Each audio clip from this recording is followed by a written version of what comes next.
Barack Obama allegedly once said, "Don't underestimate Joe's ability to F things up." Well, on that one, I think he was right. We're looking at a situation that I don't think anybody thought we'd really be looking at right now, except, well, hell, hey, maybe Barack Obama. Let me present Joe Biden, ladies and gentlemen, the only president to turn every opportunity into a crisis. That's what it's become. Hello, everyone. Welcome to the Trish Regan Show. I am Trish. The State of the Union's not good. It's actually very quickly eroding. And you know, I wish I wasn't saying this. Really, just my sort of patriotism as a whole means I don't want the country to be in a bad spot, but that's exactly what we're in. I want to point out that portions of today's program are brought to you by Legacy Precious Metals. There's never been a better time to invest in precious metals, specifically, at least as far as I'm concerned, gold. So go to legacypminvestments.com for more. Again, that's legacypminvestments.com for more.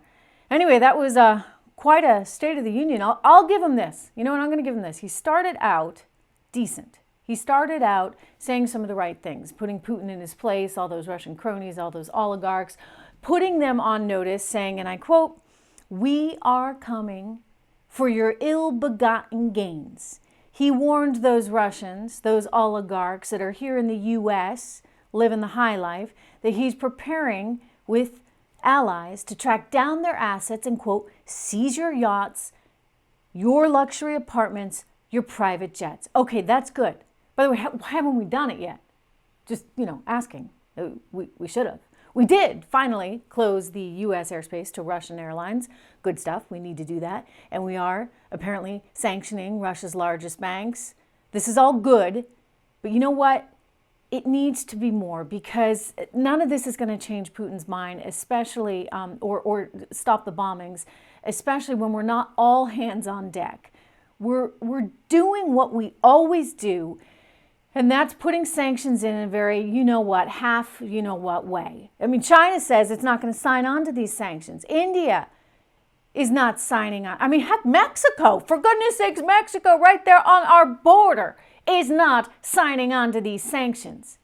Yeah, that border wall, that better go up pretty soon, for the simple reason of not allowing not just the lawlessness and the constant flow of illegals into this country, but actually just the pure reality, the national security reality that we need to defend ourselves, especially if Russia decides to, suddenly start sending troops in there to Mexico. They're big buddy now. This is not good, everyone, okay? Sanctions only work when everyone's on board. You ought to want to do business with the United States of America. We are the #1 economy in the world. So if you want to do business with us, we need to say, guess what? Tough luck.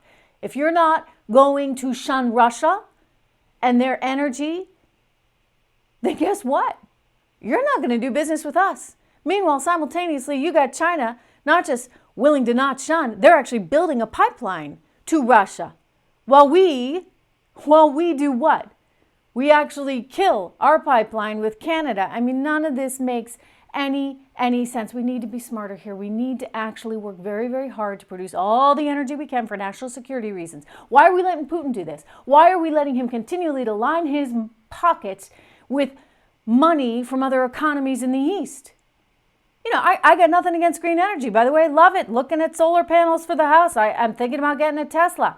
I love green energy, but I'm a realist. And I love America. And so we need all the energy we can get right now. All of it. Go crazy. Go for it. Invest in solar, Joe Biden and administration. But let me just give this little note to the financial communities. Do not prevent portfolio managers from investing in traditional energy, the things that we need right now for our national security because of your ESG fascination, this made-up ESG, environmental social governance criteria.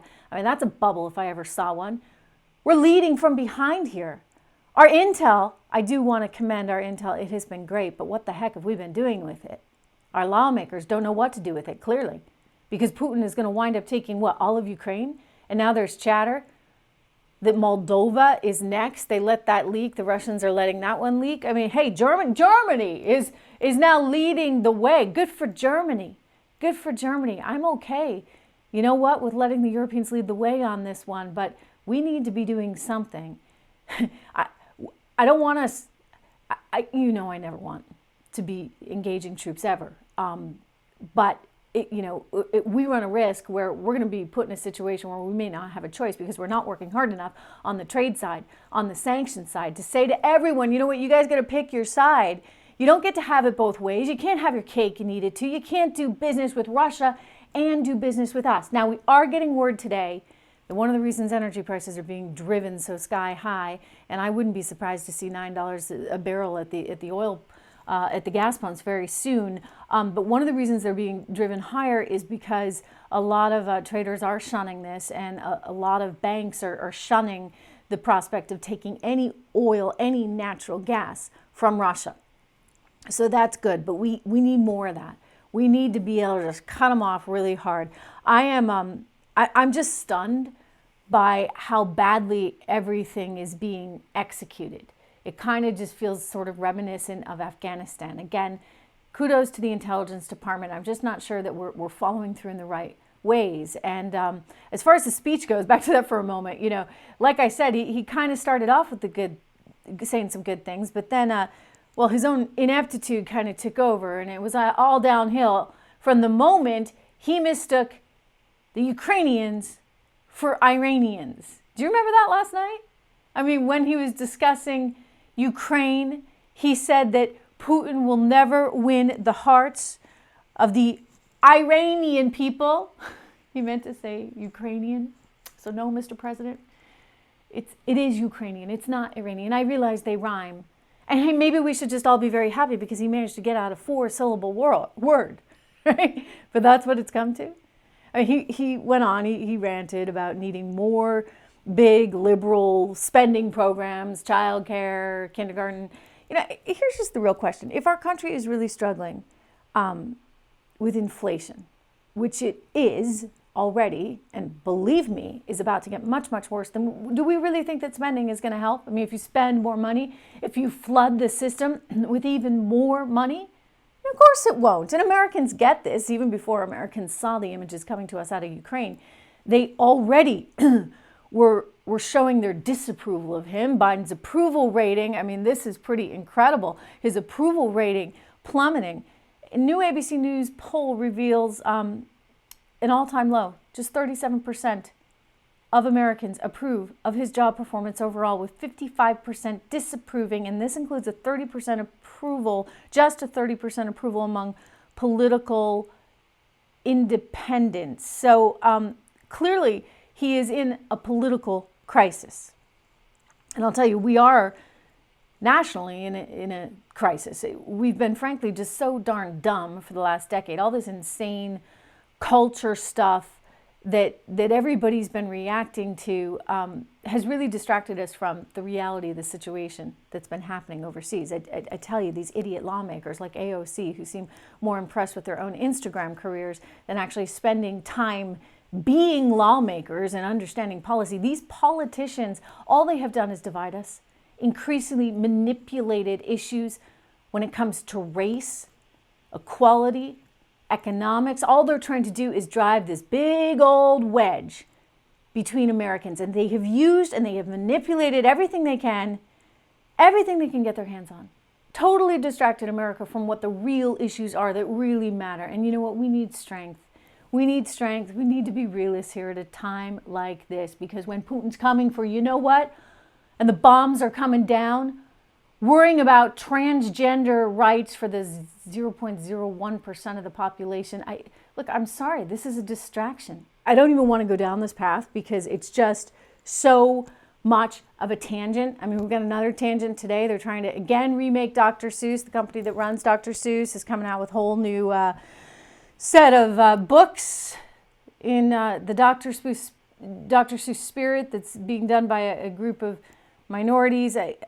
I'm just sorry. This is, you know what? This is stuff that we don't have really time to focus on right now when our country's up against it in this massive way. In a second. And I also want to get to the markets in just a moment, because there's one indicator that I'm watching, have been watching. It's a signal that there are going to be better things ahead for our stock market coming up. And this is the signal that I think you really need to watch in terms of deciding when you want to get in to buy. But before I do that, I want to get to a word from one of our sponsors. one of our sponsors that really, here we go. That really, I'm thrilled to bring on board with us here as a new sponsor, and it's Healthy Cell. You know, when you think about the changes in medicine, it's been pretty remarkable, and yet, we haven't seen that right in the vitamin world. I mean, is a record player really the best way to listen to music? I mean, it's nice, it's nostalgic, but of course it's not going to give you the best quality music. So why would you then be taking vitamins in pill form that you haven't been seeing any upgrades to since the 1930s? And that's the reality. Even if you have trouble, even if you don't have trouble swallowing pills, most vitamins actually in pill form cannot be absorbed very well at all. So that means it's time to upgrade your vitamin pills. You know, this is the future of vitamins. You need to be thinking about the future of vitamins. There's an advanced nutrition company, Healthy Cell, which created a patent-pending ingestible, very interesting, ingestible gel that's clinically proven to have 165% more absorption than the tablets. These physician-formulated supplements come in a small gel pack. You tear off the top, you shoot it down, and you can also mix it in water. They taste really good, and they're convenient on the go and more natural as well without the chemical binders, the fillers, and all the coatings. So check this out. I want you to go to healthycell.com. Use code word TRISH for 20% off your first order. And again, that's healthycell.com, HEALTHY, cell, CELL.com, code word TRISH for 20% off your first order. Okay, so we want to talk about this Dr. Seuss thing, but before we do that, I would like to just quickly get back to this inflation issue, because I heard some policy ideals that came out of Joe Biden last night, but none of them, fortunately, I hope, do not have a chance of becoming a reality. You look at what's going on right now in the stock market, and of course people are trying to digest all of this news that's coming to us out of Europe. You've got Powell that spoke at the Humphrey Hawkins testimony there on Capitol Hill, and Powell's indicating, you know what, we're going forward with this. We're going to raise rates this month. I think you've got to, under the circumstances with all this massive inflation. There's a chance that maybe he doesn't follow through with as big a rate cut or as many rate hike. I'm pulling a Joe Biden there, with as many rate hikes as anticipated. But we'll see. We'll see how this all shakes out. I do think it's time. It was time a year ago for Powell to do something. So this, to me, is a positive element. In terms of gas prices, though, and what their effect on the economy will be, they're going to be significant. I actually went to fill up my gas pump. I drive one of those really offensive gas guzzling SUVs. You're not supposed to have, but I've got one, and I filled up the tank, and it was over $4 a gallon. And I noticed that, and I was talking to the guy, and we were chatting about it. He's like, yeah, and this is despite the SPR, but you know, the SPR, that's going to last you no time at all. I'm sorry, you can release all those strategic reserves, which, by the way, Donald Trump bought at a really low price. Joe Biden and company were accusing him of just trying to prop up the energy industry at the time. But it was pretty smart to buy it, right, when it was $10 a gallon, as opposed to $110 a gallon, which is where we're heading. In fact, I would argue it's probably going to be $130 a gallon, possibly $150 a gallon in the relative near future, which could translate into, I don't know, $9 a gallon at the gas pump. It's not inconceivable to see gas prices more than double from where they are right now. And despite all this trepidation out there and volatility in the market, I actually did a little buying yesterday into the overall indices because I was watching one indicator, the VIX. I really like it. It's a measurement of fear. You can't actually invest in the VIX itself, but it's a really good measurement of fear. And I think that it's helpful to look at when you're trying to figure out, have we really bottomed? Now, I'm not saying that we've bottomed. I think actually we could continue in this really challenged space for quite some time, because I don't think that this is going to be quick in Russia with Ukraine. But you want to try and find these opportunities. So the VIX, anytime, and this is courtesy of a good friend of mine, Scott Garlis over at Stansberry, who actually is on my American Consequences podcast this week. So you should check out what he has to say there. Scott sent me this wonderful chart showing that when the VIX is at more than 33.5, and it was, I don't know, 34.6 or something yesterday.